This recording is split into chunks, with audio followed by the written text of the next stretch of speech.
다 함께 매일 드리는 기도로 6월 7일 주일 새벽 기도회를 시작하겠습니다.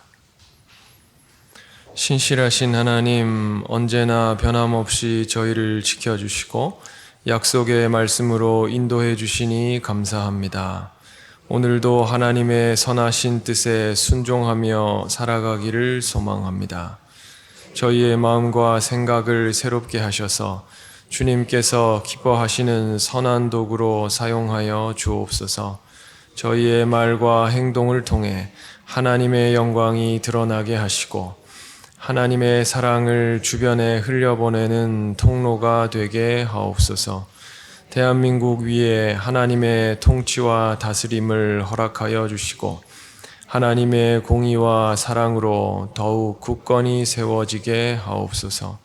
성령의 인도하심을 따라 저희 교회의 5대 본질인 예배와 교육과 선교, 성도의 교제와 봉사를 잘 감당하게 하시고 모든 교역자들과 성도들이 한 마음으로 사명을 향해 비상하게 하옵소서. 예수님의 이름으로 기도드립니다. 아멘. 다 함께 찬송가 322장을 부르시겠습니다.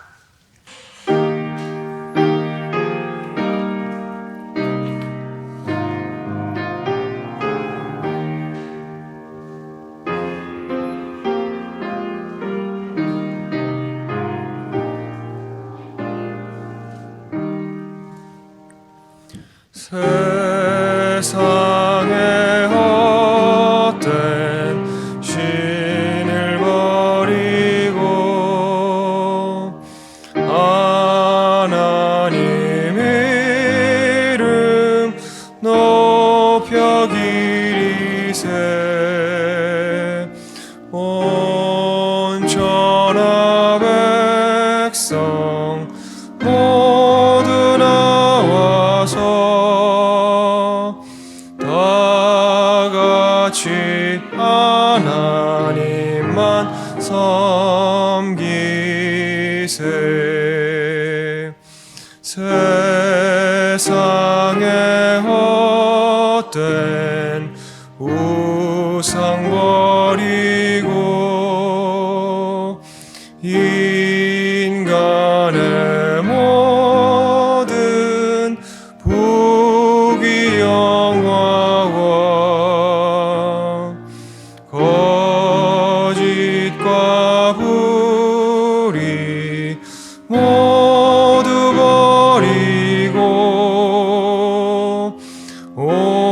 온전히 하나님만 섬기세. 주님의 백성 모두 헤아려 시기와 미움 아주 버리고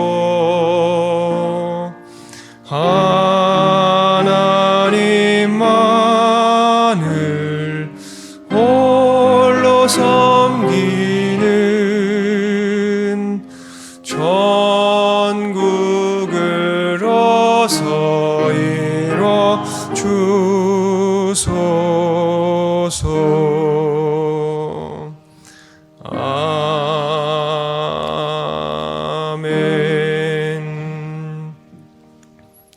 오늘 오이코스 성경 통독 본문은 욥기 22장에서 28장입니다. 그 중에서 26장 8절에서 10절까지 말씀을 저와 여러분이 교독하시겠습니다. 욥기 26장 8절에서 10절까지 말씀. 물을 빽빽한 구름에 싸시나 그 밑에 구름이 찢어지지 아니하느니라.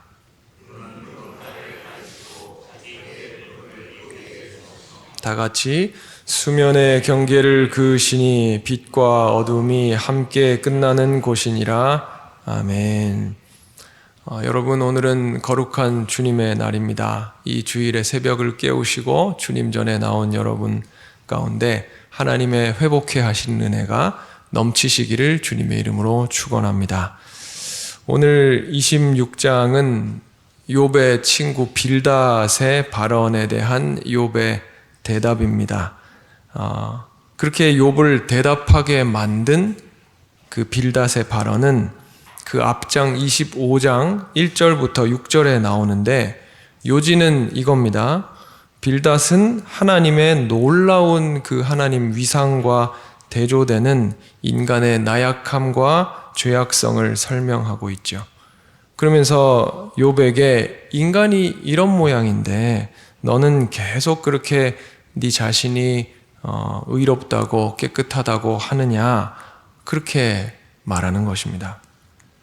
욥은 빌닷의 발언에 대해서 불만을 표시하고 1절 같은 장 1절 보면 좀 비아냥거리기도 하고 불만을 표시를 하지요.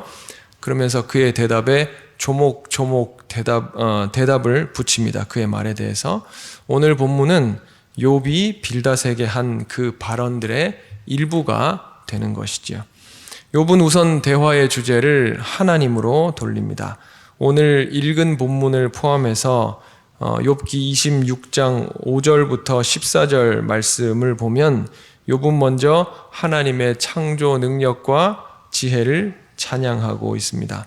욥은 이렇게 말하죠. 무언가 제대로 알지도 못하고 허망한 말을 하는 사람아, 당신이 지금 스스로 합당하다고 여기면서 말하고 있는 지혜는 창조주 하나님의 지혜에 비하면 보잘것없는 것이다. 아무 보잘것없는 것이다. 창조에 드러난 하나님의 권능은 너무 커서 우리 중 어느 누구도 그걸 다 헤아릴 수는 없다. 그렇게 말하는 것입니다. 그러니까 빌닷 당신의 발언은 광대하신 하나님에 대한 진실의 일부분일 뿐이라고 답변을 하는 것이지요. 욥은 이렇게 말합니다. 7절을 보십시오. 북쪽을 허공에 펴시며 땅을 아무것도 없는 곳에 매다시며.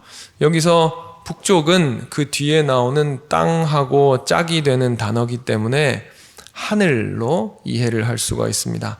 하나님이 텐트를 치듯이 하늘을 이렇게 허공에 펼쳐내시고 땅을 물 위에 두시는데 그야말로 아무것도 없는 곳에 매다시는 거예요. 이건 영적으로 하나님이 거하시는 처소를 설명한 거다, 그렇게 볼 수도 있지만 우리가 사는 이 물리적인 세계 하나만 봐도 이게 참 우리 이제 인간의 지식으로는 이해할 수가 없이 아주 신비로운 것이죠. 우리는 늘 어디 땅이 좋다, 어디 회사를 가야 된다, 어디 학교를 나와야 성공을 할 수 있다, 이런 인간이 만들어낸 문명 수준 안에서 무엇을 인식하고 사고하고 행동하기 때문에 우리 인지, 우리의 이해 범위를 벗어나는 것을 잘 꿈꾸거나 상상하거나 이해하려 하지를 않습니다. 우리의 일상적 사고는 내 눈이 보이는 그 한계 안에 주로 집중되어 있는 것이지요. 그러나 이런 말씀을 보면 우리가 발딛고 사는 이 세계가 지금 영적 세계는 차치하고 지금 이 우리가 사는 이 생물학적 삶이라는 것이라도 가능하게 해주는 이 물리적 세계만이라도 얼마나 위대하고 신비로운 것인가 하는 것을 알 수 있고, 또 그걸 이해하는 것조차도 우리의 지식과 능력을 한참 벗어나는 것이다 하는 것을 우리가 알 수 있습니다. 예를 들어서 지금 우리가 예배를 드리고 있잖아요. 근데 이 우리가 발을 딛고 예배 드리고 있는 이 석조 예배당은 중구 수표로 33번지라고 우리가 이렇게 번호를 붙여놓은 이 서울 땅 위에 의존되어 있는 것이고, 그리고 이 서울은 한반도에 의존되어 있는 것이고, 한반도는 아시아에, 아시아는 지구에 의존되어 있는 것이죠. 근데 이 땅, 이 지구를 생각해 보면 그건 허공에 떠 있어요. 아무것도 없는 곳에 매달린 것 같죠. 근데 어떻게 땅이 허공 위에 매달리는 것입니까?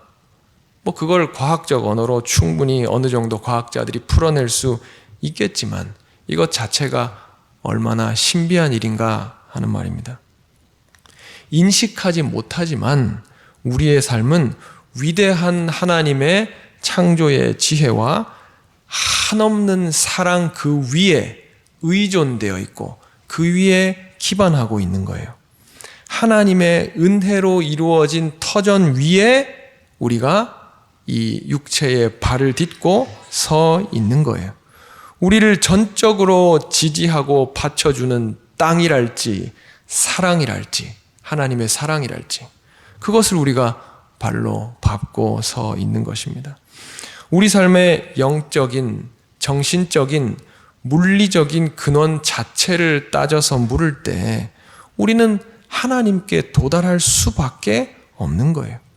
하나님의 이 받쳐주시는 사랑, 이 감싸 안아주시는 사랑을 깨닫고 알아보는 사람이라고 한다면 그 놀라운 생명 부여, 생명 지탱, 생명 형통하게 하시는 은혜에 감사할 수밖에 없는 것입니다. 이 하나님의 위대한 창조의 사역은 또 무엇인가? 8절과 9절 말씀 보십시오. 구름으로 물을 묶어 두시는 거예요. 궁창에 이렇게 구름을 두시고 그 구름이 찢어져서 그 엄청난 물을 흘려보내지 않도록 구름으로 그 물을 꽉 묶어 두시는 겁니다. 9절의 보름달은 하나님의 보좌를 상징하는 것인데 그 보좌 앞을 구름으로 펼쳐내시지요. 구름으로 일기를 주관하시고 경계를 지으시는 겁니다. 10절 말씀 같이 읽겠습니다. 시작. 수면의 경계를 그으시니 빛과 어둠이 함께 끝나는 곳이니라. 아멘. 하나님은 큰 물이 모인 것, 그러니까 바다의 한계를 정하시지요. 또 빛과 어두움의 경계를 지으시고 각각을 한정하시는 거예요. 어두움이 빛으로 넘어와서 혼란케 하지 않도록 주님이 경계를 지으시고 구분하시고 붙드시는 거예요. 우리 인간의 정신도 마찬가지지요. 어두움의 일들이 있고 빛의 일들이 있는데 하나님께서 붙들어 주시는 거예요. 창조의 하나님은 지금 무엇을 행하고 계십니까? 무질서 가운데 질서를 부여하고 계시는 거예요. 이 세계 도처에 드리워져 있는 무질서가 만물을 새롭게 하시는 하나님의 그 일하심 안에서 자기의 자리들을 찾아가는 것입니다. 이 창조의 원리가 우리의 삶에도 작용을 하는 것이지요. 우리가 마음을 새롭게 하면서 무언가 인생을, 삶을 정리해야 되겠다. 그런 필요를 느낄 때 우리는 종종 책상을 이렇게 정리를 합니다. 무언가 일을 하려고 할 때 여러 가지 아이디어들, 기안들을 이렇게 놓고 적지 않더라도 마음속으로 생각을 하면서 생각에 갈피를 잡는다 그러죠. 생각의 갈피를 잡은 후에 가지런하게 구획을 잡고 정리를 한 후에 그 가운데서 기도하면서 최적의 결정을 내리는 것이죠. 어떤 모임이나 어떤 조직 안에서 사람들이 중구난방 이렇게 흩어져서 막 그렇게 왁자지껄 흩어져 있을 때 그 안에 카테고리를 만들고 의견을 정리해서 그 조직을 바로 세우고 질서를 잡습니다. 우리가 어지러워진 책상을 정리하고 근심과 염려로 무질서해진 마음을 정돈할 때에, 그리고 우리가 주님 앞에서 삶과 마음을 가지런히 하면서 하나님의 뜻을 순전한 마음으로 응시하고 주님을 사모할 때에 우리는 여러 갈래로 흩어진 우리 몸과 마음과 정신에 질서를 부여하는 거예요. 여러 가지 집착과 살면서 덕지덕지 더 생겨져 버린 욕심과 그리고 또 늘어만 가는 그 생활의 염려에 그게 내 삶에 이렇게 쌀알처럼 산산이 쫙 흩어져 가지고 내가 도무지 살고 있다곤 하면서 방향을 못 잡고 있는데, 그런 내 마음을 단순하게 하고 오늘 새벽처럼 이 기도 자리에 앉을 때 그 무질서한, 그리고 그 방향을 못 잡는 나의 삶의 질서가 새롭게 서는 것입니다. 기도 자리에 앉을 때 그래서 비로소 참으로 가야 할 한 길이 보이는 거예요. 그 한 방향이 뚜렷이 속에서, 겉에서 주어지는 것이 아니라 속에서 한 갈래 길이 뚜렷이 떠오르는 거예요. 우리는 마음을 드리는 기도 안에서 우리 삶의 전 영역을 새롭게 하시는 하나님의 그 위대한 창조 사역에 동참하고 또 순종하는 그런 동역자로 살아갈 수 있는 것입니다. 오늘 이 새벽 기도 가운데에 하나님의 이 놀라운 창조 사역에 감탄하고 찬양하고 그 아름답고 위대한 사역에 함께해서 우리의 삶이 온통 새롭게 되는 은총이 있으시기를 주님의 이름으로 축원합니다. 기도합시다. 좋으신 주님, 깨어있지 않고 의식 없이 그저 그냥 살아갈 때에는 잘 보이지 않던 하나님 나라 창조의 위대한 질서와 아름다움을 우리 가운데 일러주시니 감사합니다.